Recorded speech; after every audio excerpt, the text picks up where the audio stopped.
Hello guys. I'm kind of doing a little experiment, putting it on the side here. I actually kind of like it. I might do this. Keep doing this. So today we are gonna talk about Tobey McGuire. We're gonna talk about his career here, and then fair warning. After this one, the next video I'm gonna cover all the Matrix movies, and I'm gonna try to cover the Animatrix with them. I can't guarantee it just because circumstances or whatnot, but I'm gonna try to do all four because I plan on watching the new Matrix movie when it comes out. I don't know if it'll be in theaters. I may watch it at home. I don't know. We'll have to see. But yeah. Toby today because I watched Far From Home the other day, and I still gotta do movie reviews on that and Eternals. But right now we're gonna talk about Toby. Toby was born Tobias Vincent McGuire. He was born in Santa Monica, California. His parents were 18 and 20 and not yet married when he was born. His mother did advertising, publicity, and acting in Hollywood for years as she coached and managed Toby. His father was a cook and sometimes a construction worker. Toby did not finish high school in order to pursue and focus on acting roles, but he did end up getting his GED. He did several commercials, and he had some roles on various TV shows before landing a starring role on the Fox comedy Great Scott. The role lasted 9 weeks before the show was canceled. Ooh. Fox made series was not doing well in general at the time. He avoids drugs and alcohol, and his best friend is Leonardo DiCaprio. Toby's a vegan and studies yoga. He now has two beautiful children with his wife Jennifer Meyer McGuire. Also, side note, they divorced in 2017. They were married for 10 years, so this bio's a little bit off, a little bit there. Their names are Ruby Sweetheart and Otis Tobias McGuire. Another little known fact is that his two half brothers, Joe Paul and Weston Epp, were the child actors who handed Toby his mask after the train scene in Spider-Man 2. That is interesting. Yeah, divorced. Alright, that's a bunch of trivia. What we want is his acting. It's weird, like the bio doesn't say talk about his acting period, so it's kind of interesting they went that route with there. Let's see other works. Um, filmography. There we go. We're gonna look at his movies because he's definitely a movie actor, not really anything for TV. Um, he has 53 credits. Show by. That's good.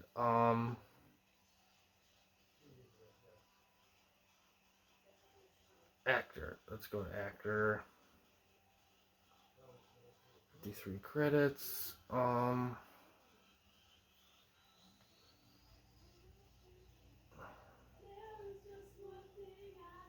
Job. Is that what it is?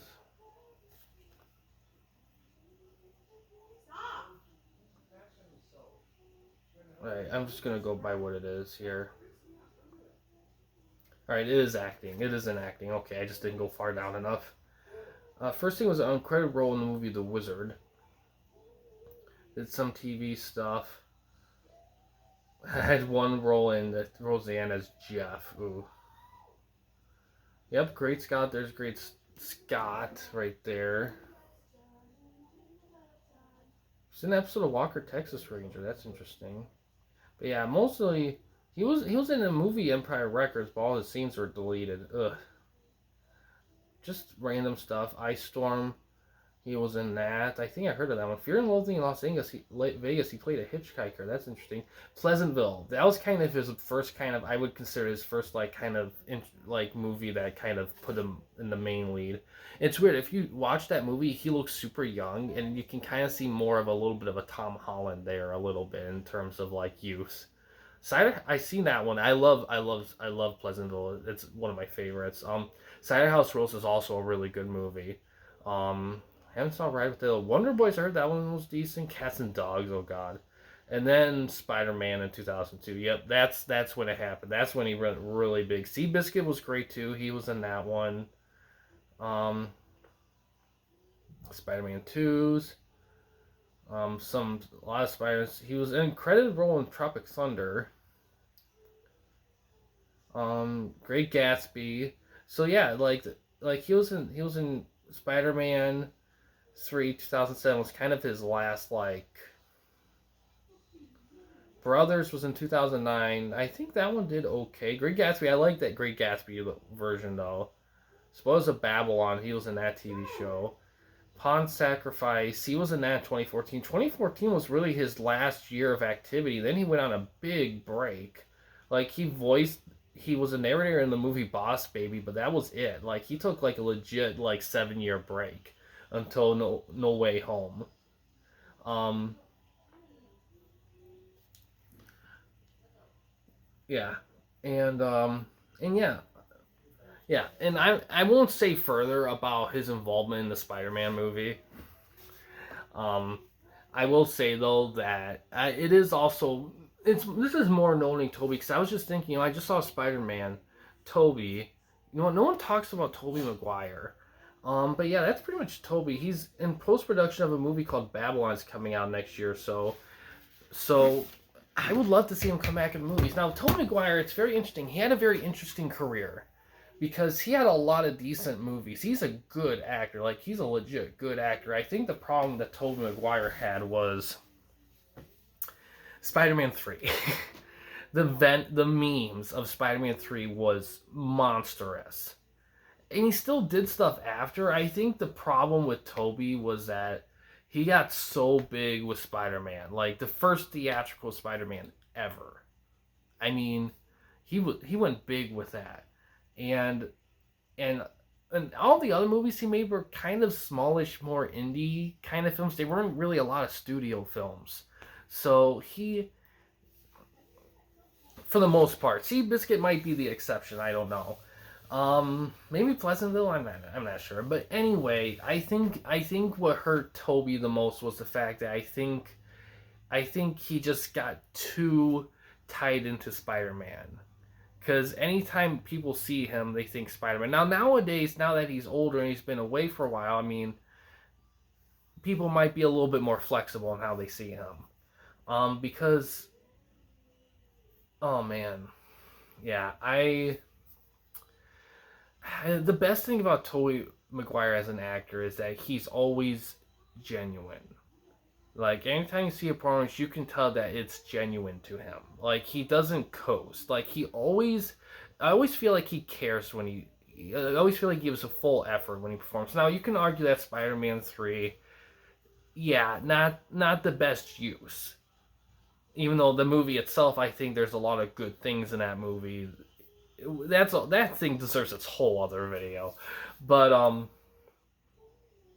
I think the best thing about Tobey Maguire's Spider-Man stuff is that he just, I just feel like he captures, like, I think for original Spider, I think that's those the first two Spider-Man movie though, and kind of the third, but like I said, I think they do capture like Tobey Maguire's acting in a nutshell. I think Tobey is at his best when he is being genuine. Like, he gives a shit, and that's always important. And I think he's just in his other roles too. Even he always acted that guy, that good guy that was always the voice of reason, and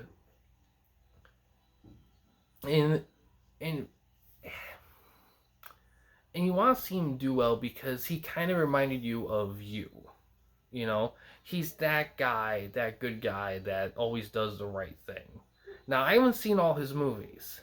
Keep that in mind. Like, movies I've seen were all 3 Spider-Man movies, Pleasantville, Cider House Rules, and Great Gatsby.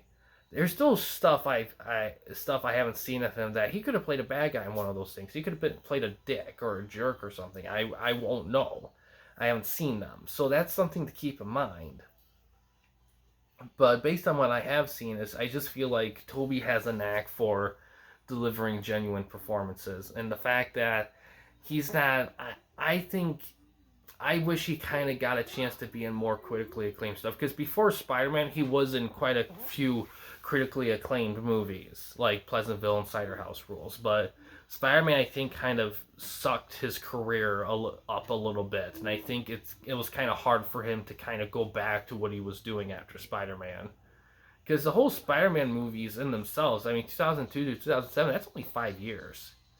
I mean, 3 films, 5 years. I mean, in hindsight, it doesn't feel that much. But keep in mind that first Spider-Man theatrical presence, I mean, it's a pretty big deal. That like his Spider-Man like encompassed throughout 2000s. And even internet culture, like just memed nonstop. Like anytime Tobey got in a movie, I mean, memes. I mean, it just I think he was the best and maybe earliest example of meme culture getting away of somebody's career in entertainment, like altering it in that way. I mean, I don't quite know his decision of how often he acted. That could be other things, but I think, but yeah, I don't know why he did. I have heard some slight rumors that I heard that he might have been a little difficult to work with, but I don't know. I don't really have enough strength for that, strength and evidence for that, so I can't say for sure. But overall, I definitely recommend Tobey Maguire stuff. Like his best stuff. I mean, come on, it's gonna be. You could say that Spider-Man's his most iconic works, and it is, and he's not bad in them. But I think if you want something that gives him a little bit more of a, the comic book and Sam Raimi isms not eating up at Tobey. I think you want something that's more straight Tobey. I think one of his earlier works, like either Pleasantville or Cider House Rules. I recommend Pleasantville of the two because I think Pleasantville has more of a universal appeal, and I think there's a lot of good things in that movie to kind of take with you. Cider House Rules, that's definitely more of a character driven, a little bit harsher too. So I think if you want the iconicness, go with Spider-Man movies. I think if you want to see more of a younger, more kind of Tobey kind of before the chaos of Spider-Man, I definitely recommend Pleasantville. Now after Spider-Man, I'm not sure. He made some good ones, I heard. Great Gatsby, that's not the best movie in the world, but I think that's a good one to take a look at if you want an idea of more past Tobey from the Spider-Man. But yeah, I would love to see more of Tobey Maguire. I think he's just a really legit, like, good actor, and I kind of hope that he has a career resurgence and we start seeing more Tobey movies. I would love to see that. But yeah, that's all I have to say about it. I definitely recommend this stuff. But like I said, Matrix stuff. I plan on Matrix stuff next episode. I usually don't like announce that kind of stuff, but I feel like the Matrix is just such a big thing that I haven't really talked about at all. I watched them recently. I'm already getting too into it already. But yeah, I'm gonna try to do them with Animatrix. I won't be in. I couldn't make Animatrix own thing just because it's so different from the other three. I think they're technically connected, but I don't know. I have to talk to Corey about it. She knows a lot more about it than I do. But yeah, guys, thanks for watching. In case you want to chat with me, Mike, or anyone else at the Campy Company, you don't want to use the YouTube comment section, we do have a couple options. The first one is we have a Discord channel. Find a link to that in the About page / About section of our channel. We also have a discussion tab in our channel as well. You can access that through a PC or laptop computer. But yeah, guys, thanks for watching. Please subscribe and like the videos, and have a good day.